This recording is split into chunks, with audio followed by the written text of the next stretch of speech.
Olá a todos, sejam muito bem-vindos a mais um vídeo do Psicoandrologias, um canal para nós falarmos um pouco sobre a psicologia masculina, como funciona a mente do homem, como é ser homem na sociedade atual. Sejam bem-vindos a mais um vídeo do nosso especial de 2021, comemorando os Dias dos Homens. Então hoje nós vamos falar um pouco sobre por que os homens morrem antes das mulheres em geral. Esse vídeo é na verdade baseado no sétimo capítulo do livro The Myth of the Male Power. No título original em inglês, o nome dele seria Why Do Women Live Longer? Ou seja, porque as mulheres vivem mais. Então eu só inverti um pouco porque é impossível de falar de homens sem falar de mulheres ou vice-versa, né? E como esse é um canal para nós falarmos um pouco sobre masculinidade, sobre psicologia masculina, eu achei melhor enfatizar o lado masculino, mas na verdade a explicação serve para os dois lados. Então, desde praticamente nós passamos a nos preocupar, a registrar a expectativa de vida das pessoas, nós sabemos que as mulheres, elas em geral vivem mais que os homens, ou inversamente que os homens vivem menos que as mulheres. Em 2019, a expectativa de vida dos homens era cerca de 73 anos e um mês, das mulheres era 80 anos e um mês. Parece que isso diminuiu um pouco por conta da pandemia. Mas em 1940 a expectativa de vida dos homens era de 42 anos e 10 meses e a das mulheres era 48 anos e 4 meses. Então, mesmo numa época em que se vivia muito menos, quase metade do que se vive hoje, já era possível observar uma grande diferença entre os sexos. Isso, na verdade, parece ser uma característica mundial. Qualquer país que você for, você vai observar que mulheres em geral vivem mais do que os homens. E, na verdade, até uma característica do reino animal. Em geral, qualquer animal que você pegar, as fêmeas vão viver mais do que os homens, exceto em alguns casos raros em que há uma importante inversão de papéis, inversão de comportamento, que parece ter uma explicação biológica que eu vou mencionar mais pra frente. O Farrell, no último livro dele, The Boy Crisis, ele fala um pouco sobre como isso parece estar relacionado ao comprimento dos telômeros dos cromossomos sexuais. Eu não vou falar disso porque o Farrell não fala disso no The Myth of the Power e eu não entendo de comprimento de telômero nos cromossomos sexuais. Então eu vou explicar por outra via. Aqui seria um gráfico do IBGE também, mostrando como os homens morrem mais do que as mulheres em todas as faixas etárias, tanto em 2019 quanto em 1940. Mas se a gente pegar em 1940, a diferença não era muito grande em praticamente nenhuma faixa etária. Então nós tínhamos, por exemplo, com 0 anos de idade, morria 1,1 menino para cada menina. Ou seja, se você tivesse uma cidade em que 10 bebês do sexo feminino morreram com 0 anos, provavelmente nessa mesma cidade ia ter algo como 11 bebês do sexo masculino que morreram com 0 anos. E a maior diferença, na verdade, estava aqui por volta de 50 anos, em que morria cerca de 1,7 homens para cada mulher. Agora, em 2019, nós vemos que a tendência ela muda bastante aqui entre o início da puberdade até a meia-idade, dos 12, 13 anos até os 40 mais ou menos, que é justamente a idade em que as pessoas geralmente estão procurando parceiros sexuais, estão construindo família, estão se casando, tendo filhos, e isso parece relacionado à explicação biológica que eu mencionei anteriormente. Então, de acordo com Farrell, as 15 causas de morte mais comuns entre os homens, como vocês podem ver, são todas causas de morte externa. Parece que a causa de morte em que as mulheres morrem mais que os homens seria dita morte natural. Aqui no Brasil, de acordo com o Plano Nacional de Atenção Integral à Saúde do Homem, homens também morrem mais por praticamente todos os motivos que não seja morte natural, mas os principais, aqueles que têm maior custo para a saúde pública, são homicídio, acidente de trânsito, suicídio, doença do aparelho respiratório, tumores de vários tipos e doenças do aparelho digestivo. Aparentemente, o único tumor que é dominado pelas mulheres é o câncer de mama e o câncer de colo de útero. Imagino que vocês saibam o porquê. E essa teoria biológica que eu mencionei, ela é chamada de investimento parental mínimo. Às vezes tem um obrigatório depois, né? Investimento parental mínimo obrigatório, que ele vai dizer que em todas as espécies que possuem diferença entre macho e fêmea, principalmente no reino animal, você vai ter um sexo que ele gastar muito energia, muitos nutrientes para formar seus gametas, as células sexuais, e outro que vai gastar pouco. Então, um gasta muito, um gasta pouco, e essa diferença de investimento mínimo, ela vai ser compensada por uma diferença comportamental, por uma diferença psicológica. Aquele que investe mais, que por definição é sempre chamado de fêmea, ele vai ser mais exigente na hora de escolher com quem acasalar, com quem ter um filhote, uma vez que ela precisa compensar. Ele tem mais a perder se esse filhote vir a morrer posteriormente. E no caso dos mamíferos, principalmente, essa diferença costuma ser grande, porque o macho, o investimento mínimo dele na verdade se resume à produção dos espermatozoides, a encontrar um parceiro sexual e alguns minutos de acasalamento, enquanto nas mulheres, nas fêmeas, o investimento mínimo obrigatório seria o custo de você produzir um óvulo, você encontrar um parceiro, você acasalar, você amamentar e talvez você continue cuidando por mais algum tempo depois do desmame. Inclusive, se a fêmea morrer, isso significa que o filhote também morre, dado que ela precisa amamentar o filhote. Mas se o macho morrer após o acasalamento, isso em geral não significa a morte do filhote, por isso é dito que entre os humanos e mamíferos em geral a paternidade é opcional e a maternidade é compulsória.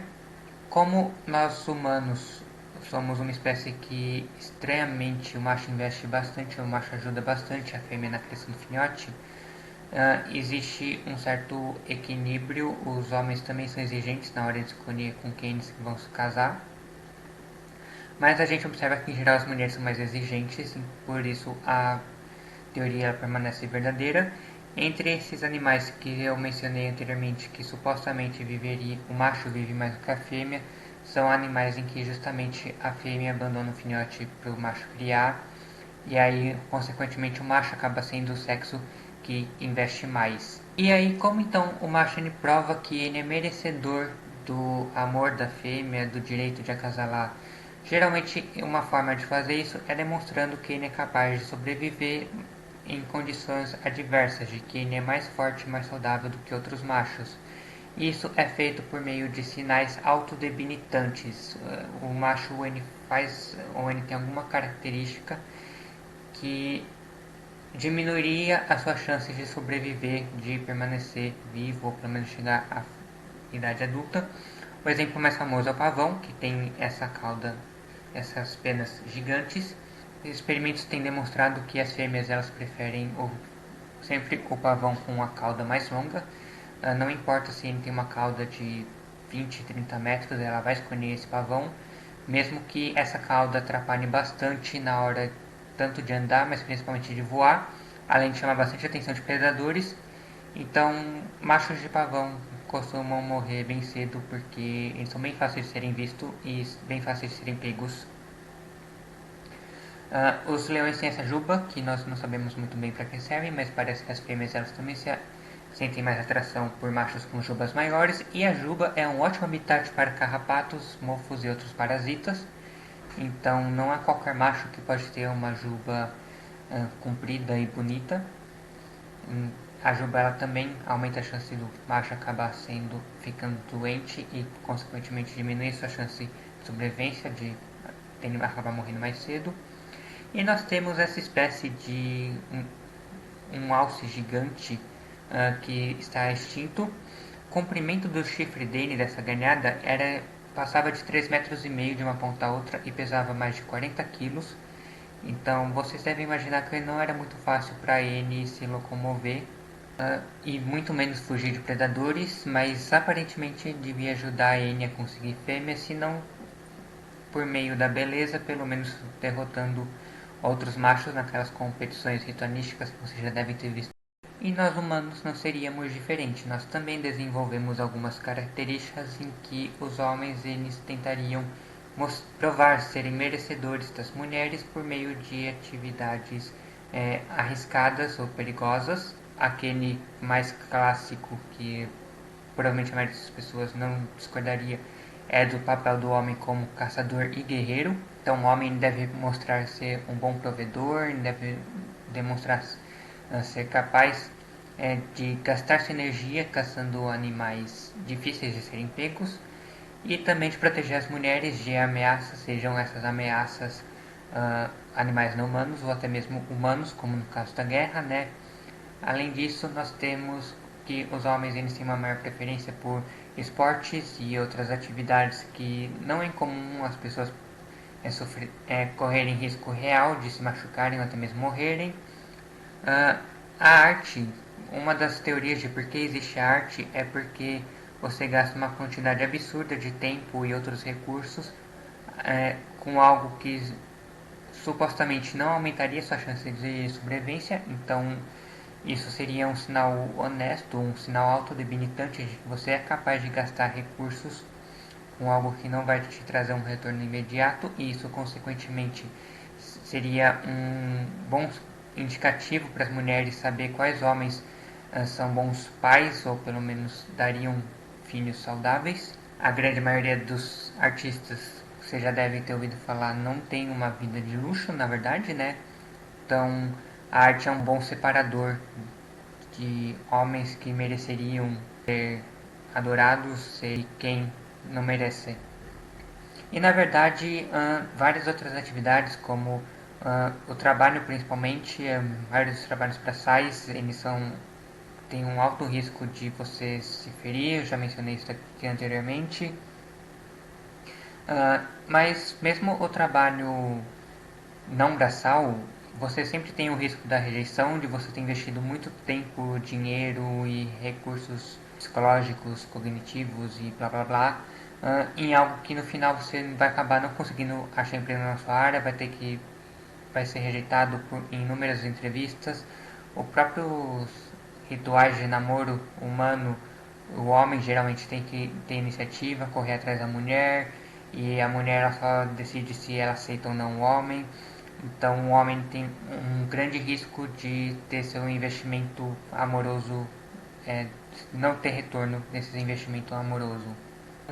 Basicamente, porque os homens morrem mais? Porque eles precisam se arriscar mais para poderem conseguir ter o direito de terem filhos. Lembrando que essa é uma explicação evolutiva distal, ou seja, ela explica como essa característica surgiu e se perpetuou na espécie. Não significa que as pessoas elas são assim porque elas pensam ou porque elas têm um desejo inconsciente de assim ser. Ninguém pula de bang jump pensando isso vai me tornar mais atraente para as mulheres e vai fazer com que eu tenha mais filhos, ou não esse tipo de explicação. Mas isso nos faz pensar, dizemos que os homens morrem mais cedo porque não cuidam da saúde ou porque eles se arriscam demais, mas se eles tomassem o cuidado que nós dizemos que eles deveriam tomar, nós ainda os amaríamos e os respeitaríamos? Eu tenho para mim que a resposta provavelmente é não.